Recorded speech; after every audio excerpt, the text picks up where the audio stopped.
जाटों की सरकार को दो टूक। सरकार की वाद खिलाफी पर बड़ा ऐलान। जाटों के प्रहार से कैसे बचेगी भजन सरकार? तो अब जाटों ने बना लिया है तगड़ा प्लान।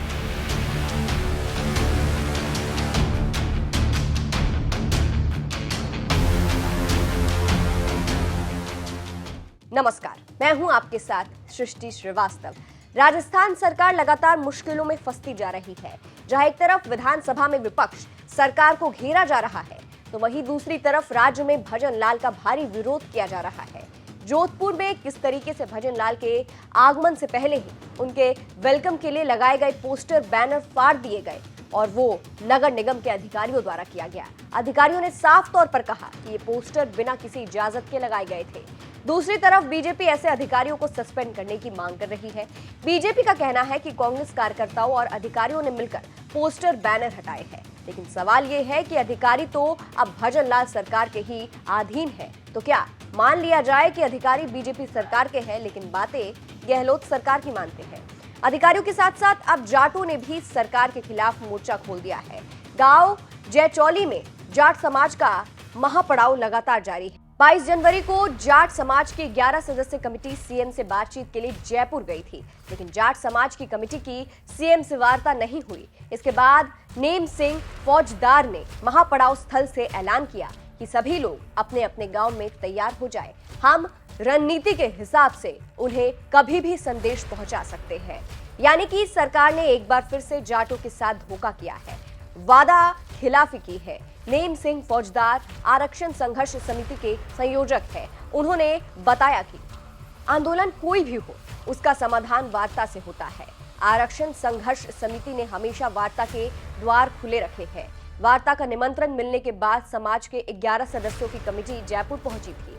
सरकार की ओर से मंत्री कन्हैया लाल, अविनाश गहलोत, विधायक शैलेश सिंह को सदस्य बनाया गया था, लेकिन वार्ता के दौरान विधायक जगत सिंह और अविनाश गहलोत अनुपस्थित रहे। लिहाजा हमने कन्हैया लाल जी के सामने अपनी बात रखी। जाटों का साफ कहना है कि सीएम से मिलने के लिए जो समय दिया गया था, उसे वक्त से ये तर्क देकर मुलाकात को टाल दिया गया कि भजन लाल शर्मा पीएम मोदी के आगमन को लेकर किए जा रहे कार्यक्रम में व्यस्त है।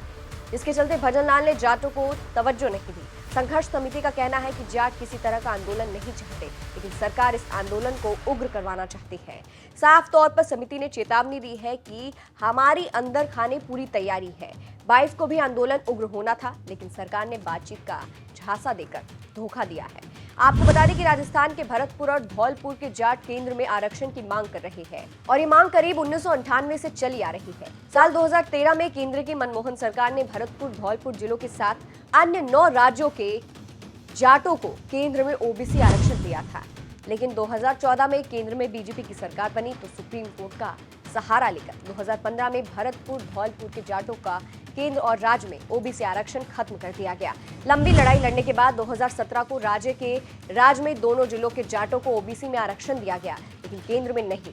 अब इसी मांग को लेकर लगातार जाट आंदोलन कर रहे हैं। हालांकि 2021 में जाटों ने जब चक्का जाम किया तो पूर्व सीएम अशोक गहलोत ने 28 दिसंबर 2021 को दोनों जिलों के जाटों को केंद्र की ओबीसी आरक्षण के लिए सरकार को सिफारिश पत्र लिखा। उसके बाद आरक्षण संघर्ष समिति ने दिल्ली ओबीसी कमीशन से मिली, लेकिन मुलाकात के बाद भी आरक्षण नहीं मिला, जिसके बाद जाट लगातार सरकार से मांग कर रहे हैं कि उनकी तरफ ध्यान दिया जाए। लेकिन इस बार जाटों ने आर पार की लड़ाई का मूड बना लिया है। अब देखना होगा कि सरकार क्या करती है। इस खबर पर आपकी क्या राय है, कमेंट करके जरूर बताइएगा।